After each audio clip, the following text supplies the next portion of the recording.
በበረሃ ያደገና በገዳማዊ ቅድስና ያጌጠ እስራኤልን ለንስሐ ያጠመቀ የጌታችን መንገድን የጠረገ ጌታውን ያጠመቀና ስለ እውነት አንገቱን የተቆረጠ ታላቅ ሰው ነው። ስለዚህም ይህን ቅዱስ ቤተ ክርስቲያን እንዲህ እያለች ትጠራዋለች። ነቢይ፣ ሐዋርያ፣ ሰማዕት፣ ጻድቅ፣ ገዳማዊ፣ መጥምቀ መለኮት፣ ጸያየ ፍኖት፣ መንገድን ጠራጊ፣ ቃለ አዋዲ ብላም ከፍ ከፍ አርጋ ታከብረዋለች።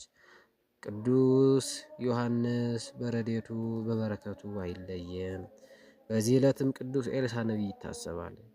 ከነቢያተ እስራኤል አንዱ ነው። ቅዱስ ኤልሳ ከእርሻ ሥራ ቅዱስ ኤልያስን የተከተለ መናኔ ጥሪት የተባለ በድንግልና ሕይወት የኖረ የታላቁ ነቢይ ኤልያስ መንፈስ እጥፍ የሆነለት እጅግ ብዙ ተአምራትን ያደረገ አንዴ በሕይወቱ አንዴም በአጽሙ ሙታንን ያስነሳ ታላቅ ነቢይ አባት ነው። በረከቱ በሁላችን ላይ ይደር። ቅዱሳን መጻሕፍት ሁለቱ ቅዱሳን በመልካቸው ቅዱሳን መጻሕፍት ሁለቱን ቅዱሳን በመልካቸው ይገልጻቸዋል። ቅዱስ ዮሐንስ ቁመቱ ልከኛ፣ አካሉ በፀጉሩ የተሸፈነ፣ የራስ ፀጉሩ በወገቡ ጽሕሙ እስከ መታጠቂያው የወረደ ነበር። ግርማውም የሚያስፈራ የ31 ዓመት ጎልማሳ ነበር ቅዱስ ዮሐንስ። ቅዱስ ኤልሳ ደግሞ በጣም ረዥም፣ ራሱ ገባ ያለ፣ ራሰ በራ፣ ቀጠን ያለ፣ ፊቱ ቅጭም ያለ የማይስቅ ሽማግሌ ነበር። በዚች ቀንም በ350 ዓመተ ምህረት አካባቢ የሁለቱም ቅዱሳን አጽም ከኢየሩሳሌም ወደ ግብጽ ፈልሷል።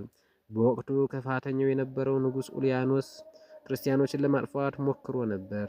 ለዚህም እንዲረዳው በ70 ዓመተ ምህረት የፈረሰውን የአይሁድ ቤተ መቅደስ አንጻለሁ ቢልም 3 ጊዜ ፈረሰበት። ምክንያቱም ቢጠይቅ የክርስቲያኖች አጽም በስሩ ስላለ እሱን አውጥተህ አቃጥላሉት ክፉ መካሪዎች። ሲቆፍር በመጀመሪያ የሁለቱ ቅዱሳን አጽም በምልክት በመታወቁ በኢየሩሳሌም የነበሩ ክርስቲያኖች በብዙ ብር ገዝተው ወደ ግብጽ አውርደው ለቅዱስ አትናቴዎስ ሰጥተውታል። እርሱም በስደት ላይ ነበርና በክብር ደብቋቸዋል። በኋላም በቅዱስ ቴዎፍሎስ ዘመን ቤተ ክርስቲያናቸው ታንጾ በዚህ ቀን ተቀድሷል። በቅዳሴ ሰዓትም ቅዱስ ቴዎፍሎስ፣ ዮሐንስ መጥምቁና ቅዱስ ኤልሳ ወርደው ሕዝቡን ሲባርኩ በይፋ ተመልክቷል። አምላከ ቅዱሳን የወዳጆችን ፍቅር ያድለን። በዚህ ዕለትም ከሁለቱ ቅዱሳን ጋር አባ ቀውስጦስ ኢትዮጵያዊ ይታሰባል። ጌታ ኢየሱስም ለሕዝቡ ስለ ዮሐንስ ሊናገር ጀመረ። ምን ልታዩ መጣችሁ? ነቢይን? አዎን እላችኋለሁ፣ ከነቢይም የሚበልጠውን። እውነት እላችኋለሁ፣ ከሰው ልጅ ከተወለዱት መካከል ከመጥምቁ ዮሐንስ የሚበልጥ አልተነሳም። ነቢያት ሁሉና ሕጉ እስከ ዮሐንስ ድረስ ትንቢት ተናገሩ። ልትቀበሉትስ ብትወዱ ይመጣ ዘንድ ያለው ኤልያስ ይህ ነው። የሚሰማ ጆሮ ያለው ይስማ። የቅዱስ ማቴዎስ ወንጌል ከምዕራፍ 11 ከቁጥር 7 እስከ 15።